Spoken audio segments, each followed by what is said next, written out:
So కామన్గా జలుబులు దగ్గులు అందరికీ వస్తూ ఉంటాయండి.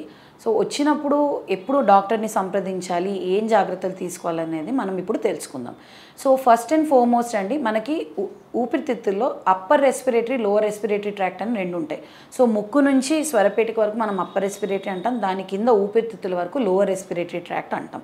సో సీజనల్గా ఏంటంటే మనకి సీజన్ మారినప్పుడు, అంటే చలికాలం వచ్చినప్పుడు కానివ్వండి, ఇప్పుడు వర్షాకాలం ఉంది, వర్షాకాలం వచ్చినప్పుడు కానివ్వండి, కామన్గా తుమ్ములు, జలుబు, దగ్గు, ముక్కు నుంచి నీళ్లు కారడం ఇవన్నీ చూస్తుంటాం. సో ఈ అప్పర్ రెస్పిరేటరీ ట్రాక్ట్ ఇన్ఫెక్షన్స్లో ఏమేమి ఉండొచ్చు అనేది తెలుసుకుందాం. ఫస్ట్ అండ్ ఫార్మోస్ట్ ఏంటంటే చాలామందికి ఎలర్జీస్ ఉంటాయండి. సో ఎలర్జీస్ అంటే డస్ట్ పడినప్పుడు కానివ్వండి, చల్ల గాలికి ఎక్స్పోజ్ అయినప్పుడు కానివ్వండి, లేదా చల్ల వాటర్ తాగినప్పుడు, కూల్ డ్రింక్స్ తాగినప్పుడు ఏమవుతుందంటే ఫస్ట్ గొంతు నొప్పి స్టార్ట్ అవుతుంది, ముక్కు నుంచి నీళ్లు కారడం స్టార్ట్ అవుతుంది, తుమ్ములు స్టార్ట్ అవుతాయి, అలాగే కాఫ్ స్టార్ట్ అవుతుంది. సో వీటిల్ని అప్పర్ రెస్పిరేటరీ ట్రాక్ట్ సిమ్టమ్స్ అని అంటాం. సో ఇది ఎందుకు వస్తుంది అంటే పేషెంట్ అలర్జిక్ సిమ్టమ్స్ ఉన్నప్పుడు పేషెంట్ పుట్టుకతో జెనెటికలీ వాళ్ళకి ఈ అలర్జీ ఉంటుందన్నమాట. సో దీన్ని అటోపీ అని అంటాం మా భాషలో, వాడుక భాషలో ఎలర్జీ అని కూడా అంటాం. సో చల్ల గాలి కానివ్వండి, దుమ్ము కానివ్వండి, ఇతర స్మెల్స్ కానివ్వండి, స్ట్రాంగ్ స్మెల్స్, పర్ఫ్యూమ్ స్మెల్ అవనివ్వండి, పెట్రోల్ స్మెల్ అవనివ్వండి, సో ఇవి పడనప్పుడు ఏమవుతుందంటే ముక్కు నుంచి నీళ్లు కావడం, తుమ్ములు రావడము ఇవన్నీ జరుగుతాయి. దీన్ని మనం అలర్జిక్ రైనైటిస్ అని అంటాము, వాడుక భాషలో ఎలర్జీ. సో యూజువలీ ఇలాంటి సిమ్టమ్స్ ఉన్నప్పుడు దీంతో పాటు పేషెంట్స్కి అప్పర్ రెస్పిరేటరీ ఇన్ఫెక్షన్ కూడా రావచ్చు. సో అప్పర్ రెస్పిరేటరీ ఇన్ఫెక్షన్ అంటే జ్వరం రావడము, దగ్గు రావడము, తెమడ రావడము, గొంతు నొప్పి రావడం, పడుకోగానే విపరీతమైన దగ్గు రావడం, సో ఇవన్నీ అప్పర్ రెస్పిరేటరీ ట్రాక్ట్ సిమ్టమ్స్ అండి. సో ఈ అప్పర్ రెస్పిరేటరీ ట్రాక్ట్ సిమ్టమ్స్ ఉన్నప్పుడు మనము ఫ్లూని కానివ్వండి, లేదా సైనోసైటిస్ అంటే ఇక్కడ మనకి ముక్కు ఇతర పక్కన సైనసెస్ అని ఉంటాయి, సో దీంట్లో కూడా ఇన్ఫెక్షన్ అనేది రావచ్చు. సో ఎలర్జిక్ రైనైటిస్ ఉన్న వాళ్ళు they are more prone to common flus and more prone to upper respiratory tract infections. So ఇలా ఉన్నప్పుడు మనము డాక్టర్ దగ్గరికి వెళ్తే we will do test. So blood test చేస్తామండి, ఎలర్జీకి టెస్ట్ చేస్తాము, అలాగే ఎక్స్రే చేస్తాము. ఎక్స్రే పిఎన్ఎస్ అంటే ఈ పారానేజల్ సైనస్కి ఎక్స్రే చేస్తాం. సో వెదర్ సైనోసైటిస్ ఉందా లేదా అనేది మనం డయాగ్నోస్ చేయొచ్చు. అలాగే అలర్జిక్ రైనైటిస్ ఉందా లేదా అని డయాగ్నోస్ చేసి యూజువలీ మనము ఎగ్జామినేషన్ చేస్తాము ముక్కులో. సో ఈ ముక్కు దగ్గర ఇక్కడ ఒక బోన్ ఉంటుంది, దాన్ని మనము సెప్టమ్ అంటాం. సో అది డీవియేటెడ్ నేజల్ సెప్టమ్. సో ఇక్కడ ఈ బోన్ అనేది వంకర పోయిందా లేదా. సో యూజువల్లీ అలా వంకర పోయిన వాళ్ళకి ఈ సిమ్టమ్స్ కామన్గా ఉంటాయి, ఎలర్జిక్ రైనైటిస్ సిమ్టమ్స్. సో ఇవి ఉందా లేదా అనేది దాన్ని ఫర్దర్గా మనం టెస్ట్ చేసి ట్రీట్ చేయొచ్చు. నెక్స్ట్ వచ్చేసి మనకి లోవర్ రెస్పిరేటరీ ట్రాక్ట్. సో ఈ అప్పర్ రెస్పిరేటరీ ట్రాక్ట్ ఇన్ఫెక్షన్ ఎప్పుడైతే మీరు తొందరగా డయాగ్నోస్ చేయరో, ఎప్పుడైతే మీరు ఏం లేదు కదా అని వదిలేస్తారో, అది కింద ఊపిరితిత్తుల లోపలికి వెళ్ళి లోవర్ రెస్పిరేటరీ ట్రాక్ట్ ఇన్ఫెక్షన్ అనేది కాజ్ చేస్తుంది. So lower respiratory tract infection అనేవి రకరకాలు ఉంటాయి. సో వైరల్ ఇన్ఫెక్షన్ కావచ్చు, బ్యాక్టీరియల్ ఇన్ఫెక్షన్ కావచ్చు, ఫంగల్ ఇన్ఫెక్షన్ కావచ్చు, లేదా అలర్జీస్ కావచ్చు. సో వైరల్ ఇన్ఫెక్షన్ ఏంటంటే కామన్ ఫ్లూ అండి. సో ఇప్పుడు వర్షాకాలంలో ఇప్పుడు చాలా మనం కామన్ ఫ్లూస్ చూస్తున్నాము, వీటిల్ని మనం ఇన్ఫ్లుయెన్జా అని కూడా అంటాం. సో ఇంతకుముందు మీరు స్వైన్ ఫ్లూ వినుంటారు, H3N2 అని వినుంటారు. ఇవి టైప్స్ ఆఫ్ వైరసెస్ అండి. సో వీటి వల్ల మనకి కామన్ ఫ్లూ అనేది వస్తుంది.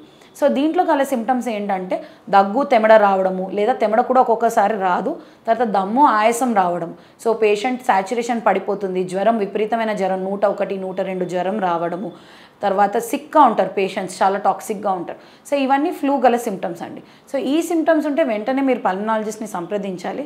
మేము యూజువలీ పేషెంట్ దమ్ము, ఆయాసం ఉన్నప్పుడు, ఆక్సిజన్ సాచురేషన్ తగ్గినప్పుడు, విపరీతమైన ఫీవర్ ఉన్నప్పుడు, 100 కన్నా ఎక్కువ, 101, 102 ఫీవర్ ఉన్నప్పుడు అడ్మిట్ చేస్తాం. పేషెంట్ని ఇన్పేషెంట్ అడ్మిట్ చేసి తర్వాత ట్రీట్ చేస్తాం. సో దీంట్లో ఏంటంటే మనం ఫ్లూ ప్యానెల్ అనే టెస్ట్ పంపిస్తాం. సో ఇన్ఫ్లుయెన్జా వైరస్ ఉందా, పారా ఇన్ఫ్లుయెన్జా వైరసెస్ ఉన్నాయా అనేది మనం డయాగ్నోస్ చేసి దాని ప్రకారం యాంటీవైరల్స్ అనేది ఇస్తాం. అలాగే సపోర్టివ్ థెరపీ అంటే నెబులైజేషన్ కానివ్వండి, లేదా మనకి ఆక్సిజన్ థెరపీ కానివ్వండి అందిస్తాం. సో నెక్స్ట్ వచ్చేసి బ్యాక్టీరియల్ ఇన్ఫెక్షన్ అండి. సో బ్యాక్టీరియల్ ఇన్ఫెక్షన్లో కూడా మనకి ఇలానే ఉంటాయి సిమ్టమ్స్, దగ్గు, తెమడ, జ్వరం రావడము, దమ్ము, ఆయాసం రావడం, ఇవే ఉంటాయి. సో దమ్ము, ఆయాసం లేనప్పుడు, అలాగే పేషెంట్ స్టేబుల్గా ఉన్నప్పుడు ఏంటంటే మనం ఓపీ బేసిస్ మీద ట్రీట్మెంట్ చేసుకోవచ్చు.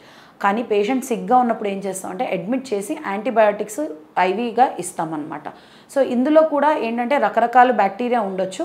సో తెమడ పరీక్ష అనేది చాలా ఇంపార్టెంట్. సో తెమడ పరీక్ష పంపించి ఏ రకమైన బ్యాక్టీరియా ఉంది అనేది మనం డయాగ్నోస్ చేస్తాం. అలాగే మనం బ్యాక్టీరియల్ ఇన్ఫెక్షన్ సస్పెక్ట్ చేసినప్పుడు ట్యూబర్క్లోసిస్ అనేది మన ఇండియాలో చాలా ఇంపార్టెంట్. సో టీబీ టెస్ట్ కూడా పంపించి ట్యూబర్క్లోసిస్ అనేది రూల్ అవుట్ చేసుకోవాలండి.